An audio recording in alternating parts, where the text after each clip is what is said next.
Hi guys, welcome back to Broken Handle Outdoors. Now, I'm very excited to be out here again showing you another trick to be successful at your fire.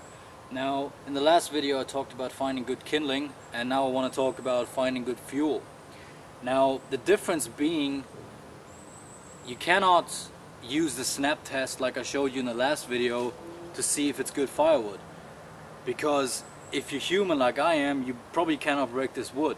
If you can, please leave me a comment and we'll get in touch, because I need someone to process my firewood anyway. So the criteria is pretty much the same. You want to look for something that's off the ground, that's preferably standing. Now this is in a horizontal position, but I can see that this is off the ground, at least quite a large bit of this wood. Now if you have something that's standing, obviously that's the best. But I can almost guarantee that this is good firewood as well, because it is off the ground. Now,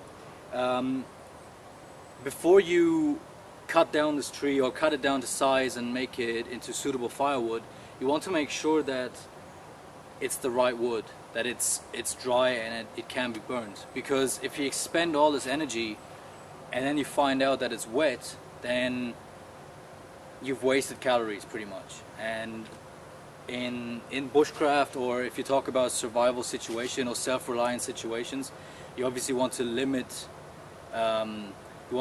the calorie expenditure as much as possible, because then you can use it for something else.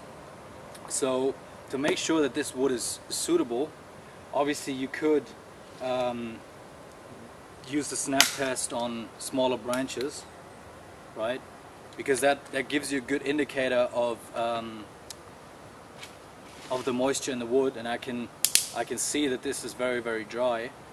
It doesn't necessarily guarantee that the fuel itself is good fuel. Now, with the tools you should have in your kit, there's several ways to break into the wood and actually see if it's dry enough. Now, with an axe, what I would do is I would just cut a little wedge into the wood. Now, if the wood chips, which means if I give it a swing here, give it a swing on the other side, if it chips like this, right, then you're in good shape. But if it's staying where it is and it takes a lot of energy to chop the wood out of the wedge into the wood, then that's an indicator of moisture. Now that you're in the tree and you have these little chunks of wood, you can just feel the wood. Now that takes a bit of experience, but usually you can feel the moisture in the wood.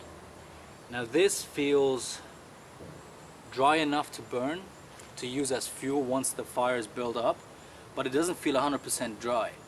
And that's probably because it has been raining for a week, but also because it is on a horizontal position. If this tree would be upright, then you would have a lot better chance of it being good firewood.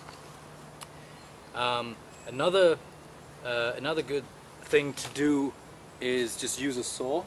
Now I have my Baco folding saw here, and if you just saw into the wood, you can see how many, or how the wood actually behaves itself when you cut into it. If the sawdust, excuse me, if the sawdust flies out very very thick and has a, doesn't feel like it's moist, or it doesn't clot together, and if you can look at your saw blade, if there's pretty much no residue of the sawdust on your blade, you know that it's probably dry. If it gets clogged up, or if it's hard to saw, if the blade gets stuck, or you have a lot of residue, especially if there's like green sap on it, then you know that the wood is wet. And that doesn't take a lot of energy at all, just to saw a little notch into there and see if it's dry enough. So now I know that this is suitable firewood. Now I want to process this down. Obviously I'm going to use the saw for this, because with an axe what I would have to do is I would have to chop pretty much in this wedge all the way down.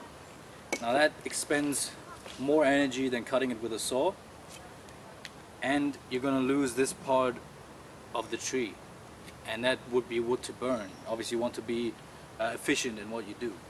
So you're going to set the axe aside and take your saw. And that is one very good reason to have a saw in your kit. One of many. So I'm going to set the saw aside. I'm just going to cut this off at two sides, and then I'm going to talk about processing it down and actually seeing how it splits, and that is also an indicator of how good the firewood is. So stay with me guys, and I'll be back soon.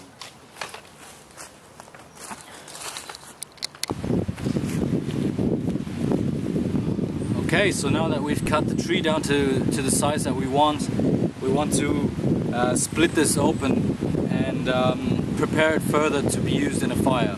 Now remember that this can be burned as a whole further down the line, but the first fuel that you want to use, especially in wet conditions, is wood that you've split open, because the center is going to be much drier than the outside. And the bigger the log, the more dry wood is going to be on the inside. Now, when you choose firewood, you always have to remember that you choose it according to your tools. Because if I take my Baco folding saw and I just show you how long the blade is, you can see that this is probably the biggest, or almost the biggest size of wood that I can manage effectively, where I have a good stroke with the saw to actually saw this off. If this would be much bigger, then I would have trouble just being effective at my cutting. The same goes for the knife, because I want to split this open with a knife, and you can see that my blade is big enough for the tip to be exposed in the end, and that's why I want to baton on. But if this would be like this, and all the blade would be inside the wood, then I would have to baton on the handle. Now that's possible, but it's very ineffective, because obviously you need something to grip on while you baton. And now you have to choke up or get back to the handle here and then baton on the handle, and that's always not very effective at all. And you could injure yourself more easily than if you would do it the right way. Now, to baton this, you would need something that is stable as a platform. Now, I know that this tree stump doesn't look like much, but it gives me some sort of stable surface in comparison to the dirt right next to me, because then it will slide off or it would dig into the dirt, and also the wood would start absorbing more moisture. The best way to split this is with a baton. So I've just grabbed this log and I've cut it off on one side. And it has rained quite heavily throughout the two segments in the video, so you'll see that this is all wet and the ground is wetter than before. But I want to continue this and show you a good way to split the wood. So if you look at the grain, sometimes you can see that there's knots in the wood. Now I can see that there's one right here. Let's see if that'll slip away. There's one right here, and then there's a little one here, and a little one here. And a knot basically is a harder part in the wood, and the typical knot you can see is obviously on the outside. Now this is a very small one, but you know the knot is pretty much where the branches come off the tree. You want to try to avoid the knots with your blade, because that's going to be the hardest part to split. But this piece of wood is pretty knot free, so I don't worry about splitting it at all. So the way to baton this, because I'm a lefty, I want my baton in my dominant hand, and then just lay the knife across and then just give it a whack to see that it sits in the wood. And you can see that because the wood is dry, the knife is not even totally in the wood, it's still exposed. So I've just started the baton, but it has split almost all the way down, and this is because the wood is dry.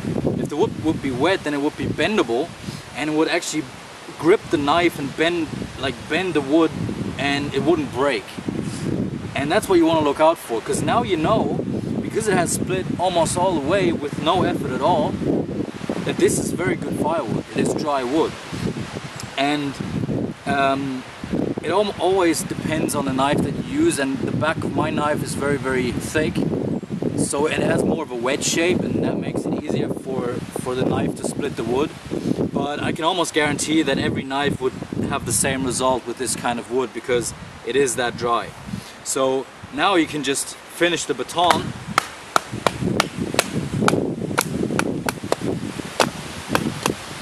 And then it just splits open like that.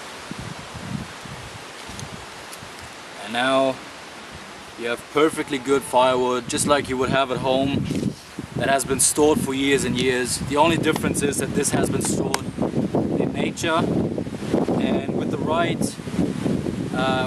eye and with the right things to look out for, you can find this firewood very easily. And now you can go on to split it down further if you wanted to. When I start a fire and I have enough kindling, with the first 2 or 3 logs that are my fuel source, I always go and quarter them. So I would do the same thing. And see how that happened? I didn't go far at all into the wood, and it's just split apart. And that's just a very good thing, and it's always fun to do that, because now you know that you've chosen the right wood for your fire. And this will burn even though the outside is damp, because it has rained for quite a while now. So I would say that this is all the tips I can give you on this subject at the moment. I'm going to continue this and show you what the right tinder looks like, talk about feather sticks, talk about birch bark, talk about different tinders, and then we're going to go on to see what it all looks like when it's combined. Because obviously you will have your tinder, your kindling and your fuel to create an effective fire. So I hope you enjoyed this segment on the fire making series, and I'll be back soon with the next video, and until then, stay safe out there, and I'll talk to you soon.